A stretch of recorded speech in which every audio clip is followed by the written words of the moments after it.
kita ya persembahan itu kenapa ada dalam liturgi ya, ada dalam bisa dikatakan ada di tengah-tengah ibadah kita ini. Ada yang tahu nggak? Kenapa? Kenapa kita memberi? Oh, kenapa nggak memberi kasih kuota aja di situ kemudian ya kita kasih sebelum kita masuk ya kan? Kenapa harus ada di tengah-tengah liturgi di dalam ibadah kita? Kenapa? Kenapa? Ada yang tahu nggak? Ada yang tahu? Yang kita miliki, baik hidup kita, baik harta kita, kekayaan kita, maupun apa saja yang kita miliki itu punyanya Tuhan, termasuk doi kita itu. Jadi termasuk uang kita itu. Semuanya adalah milik Tuhan. Jadi tidak ada milik kita. Jadi semuanya adalah milik Tuhan yang harus kita persembahkan, harus kita letakkan di hadapan Tuhan. Nah, sekarang Bapak Ibu yang dikasihi Tuhan, tentang memberi dari apa? Kekurangan. Kalau memberi dari kelimpahan, ya tentu kita sudah tahu ya. Kita biasa memberi. Kadang-kadang kalau ada banyak ya kita suka memberi kan. Oke, memberi. Tetapi bagaimana kalau seandainya apa? Tidak ada atau pas-pasan atau hanya itu saja? Bagaimana? Apakah kita masih bisa memberi atau tidak? Nah, ada prinsip-prinsip, ada kebenaran-kebenaran rohani yang dapat kita perhatikan dari teks firman Tuhan ini. Yang pertama, tetapi prinsip dari kita memberi adalah apa? Bagaimana Tuhan memperhatikan setiap kita yang memberikan. Itu prinsipnya. Ya sama seperti sini kan Tuhan Yesus apa? Dia mengamati, dia memperhatikan. Jadi bukan berarti apa yang kita kasih itu cuma kita yang tahu. Cuma kita yang tahu di sini. Betul. Didasari dengan hati yang ikhlas, hati yang tulus, tidak bisa jadi berkat. Bahkan kita tidak bisa menerima berkat dari Tuhan karena kita memberikan dari hati yang tidak ikhlas, hati yang tidak tulus. Nah, jadi Tuhan mau ajar kita bagaimana persembahan yang dilakukan dengan tulus, ya, bahkan dengan rendah hati itu akan dihargai oleh Tuhan. Jadi Tuhan menghargai itu, nah Tuhan hargai janda ini. Bahkan Tuhan panggil murid-murid, sini kalian, dia jelaskan. Janda ini memberikan yang terbaik, janda ini. Karena Tuhan lihat hatinya. Tuhan tidak lihat apa?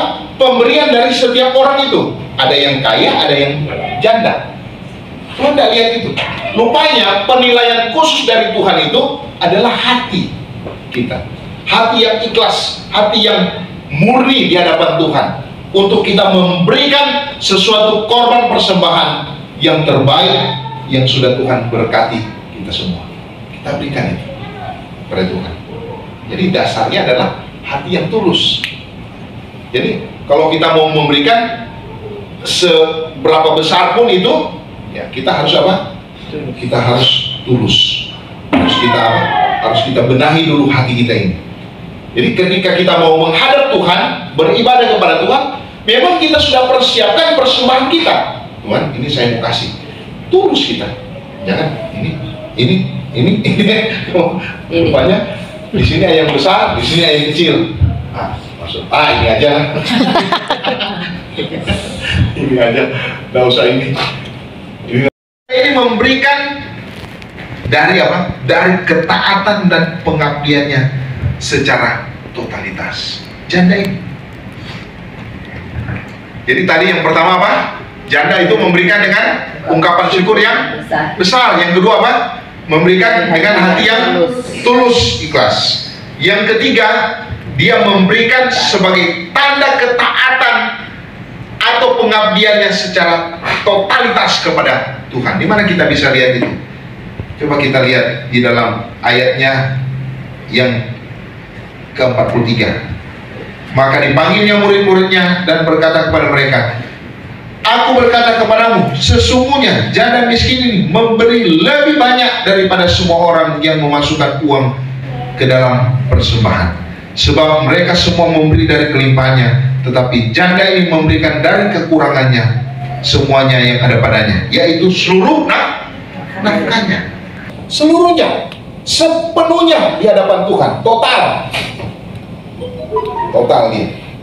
Karena apa? Karena dia yakin, dia tahu bahwa ini adalah ketaatannya, ini adalah pengabdiannya kepada Tuhan. Jadi dia mau taat, kepada Tuhan, dia persembahkan secara totalitas.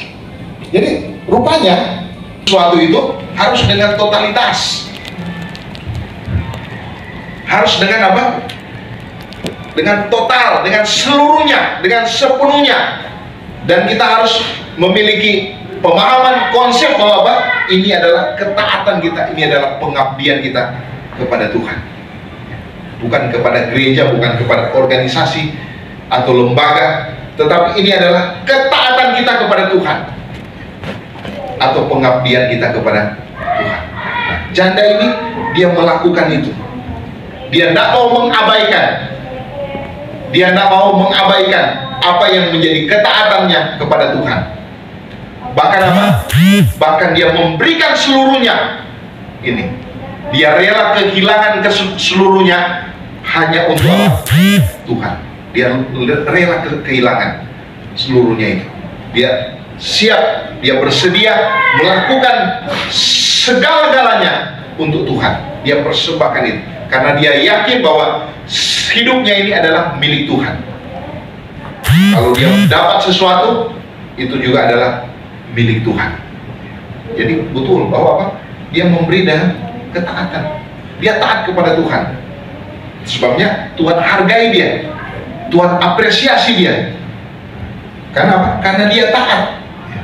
Dia taat. Nah, mengapa orang-orang kaya yang kemudian memberi banyak itu mungkin tidak dapat perhatian dari Tuhan? Karena apa? Karena mereka membeli dari apa? Kelimpahan mereka.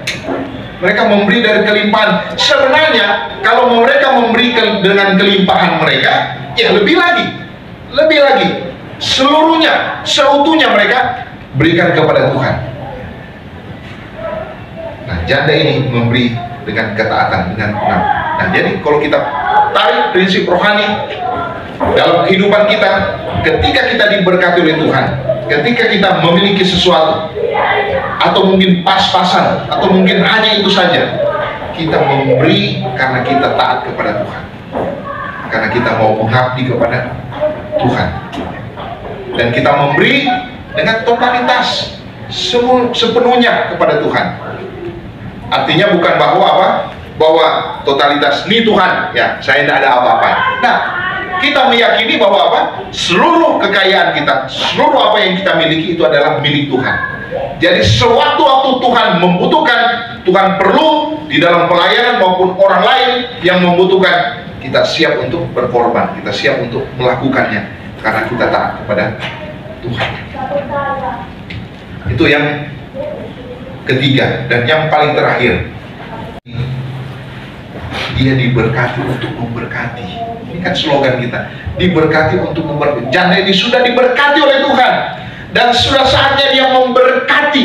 Dia mempersembahkan hidupnya, mempersembahkan seluruhnya kepada Tuhan sebagai tanda ungkapan syukurnya kepada Tuhan. Karena apa? Karena dia percaya bahwa hidupnya bergantung dari Tuhan. Hidupnya ada kasih sayang Tuhan. Hidupnya adalah apa? Adalah apa yang sudah Tuhan berikan kepada dia, yaitu keselamatan yang kekal. Nah, sama dengan diri kita, dengan kehidupan kita, bahwa semua kita sudah diselamatkan ketika kita percaya Yesus sebagai Tuhan dan Juru Selamat yang sudah mati dan bangkit dari kematian. Maka di saat itulah kita mengambil keputusan untuk mengikuti Dia selama-lamanya, dan kita mempersembahkan seluruh kehidupan kita menjadi persembahan seperti di dalam Roma pasal 12. Jadi Allah mengukur persembahan kita bukan dari jumlah yang kita kemudian persembahkan, tetapi dari kasih, daripada pengabdian kita, daripada ketulusan kita, daripada pengorbanan kita yang terkandung dari apa yang kita imani di dalam Dia. Gitu. Jadi kalau kita lihat dari hal ini, kita melihat bahwa Tuhan Yesus, dia mengajarkan kepada kita untuk apa? Untuk memberi yang terbaik. Untuk memberi yang terbaik. Memberi yang terbaik dari apa yang kita miliki. Sama seperti janda ini, dia memberi yang terbaik dari apa yang dia miliki, apa yang dia punya. Bahkan segala sesuatu yang dia punya, dia beri itu. Dia beri yang terbaik dari apa yang ada padanya. Bukan memberi dengan alas-alasan dan lain sebagainya. Karena apa? Karena yang Tuhan mau adalah memberi dengan sikap hati yang tulus, sikap hati yang hormat kepada Tuhan. Karena apa? Karena apalah artinya kita memberi banyak tetapi tidak disertai dengan hati yang ikhlas, hati yang tulus di hadapan Tuhan.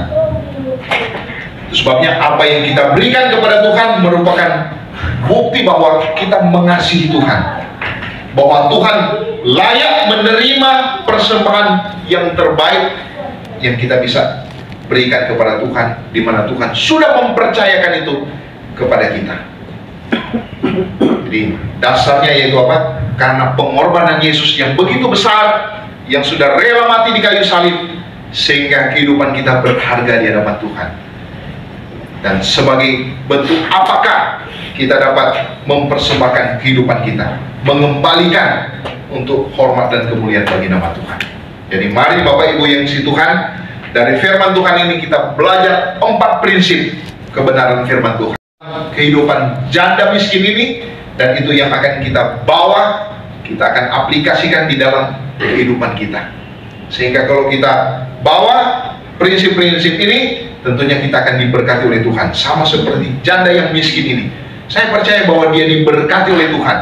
Bahkan di ujung kehidupannya, dia diberkati oleh Tuhan.